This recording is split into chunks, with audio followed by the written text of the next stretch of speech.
یو طرف ته د جاپان د بجلی وزیر او بل طرف ته زمونږ د پاکستان د بجلی وزیر. ملګرو راشئ نن ویډیو درسره شریک کومه. د جاپان کې چې کله یو 20 منټه بجلی بوتله نو څه وشو کله چې 20 منټه بجلی بوتله که نه عوام راووتو سړکونو ته، عوام راووتو روډونو ته، نو هغه چې کومه د بجلی وزیر ده نو هغه بهر ته راغی، خلکو نه معافي وغوښته، سر یې ورته ټیټ کړو.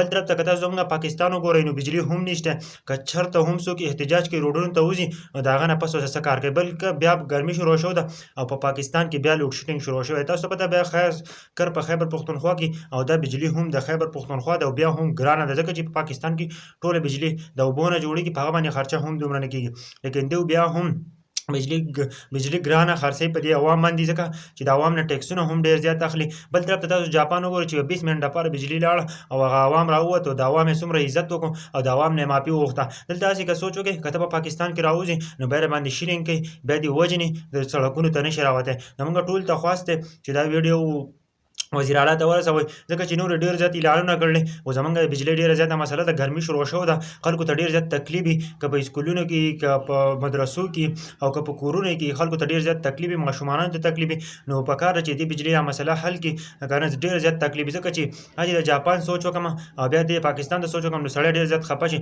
چې هر سهولت په پاکستان کې شته، بلکې د عوام عزت پکې نشته، د عوام دپاره پکې ریلیف نشته. نو ملګرو دا ویډیو تاسو ته پته ولګېده چې په جاپان کې د عوام سره څومره مینه کوي د هغه مشران، چې ځکه چې دوی موږ له ووټ راکړی دی او دوی په سر باندې موږ دلته راغلي نو موږ باید دوی خدمت کوو. او بل طرف ته تاسو راشئ د پاکستان ته وګورئ، زموږ وزیر ته وګورئ، هغه چې هم راغلی دی اعلانونه ډېر زیات کړل او د بجلی دا مسله زموږ په دې خیبر پښتونخوا کې ډېره زیاته ده. پکار ده چې د بجلی دا مسله دې هم ډېره ژر حل کړي، ځکه چې خلکو ته ډېر زیات تکلیف دی د بجلی د وجې نه. خیبر پښتونخوا کې لوډ شیډینګ ډېر زیات دی د بجلی نشته، 18 घंटे او 20 घंटे بس یې بجلی به نه وي، بیخي ناجایزه راغستې ده. پکار ده چې په دې بجلی په باره کې هم یوه خبره وکړي او دا بجلی راپرېږدي، ځکه چې خلک تباه شو، ځکه چې په کورونو کې ګرمي کېږي، په اسکولونو کې د هغو ډېره زیاته ګرمي کېږي. زما ټولو ته خواست دی چې دا ویډیو زموږ وزیر اعلی ته ورسوئ.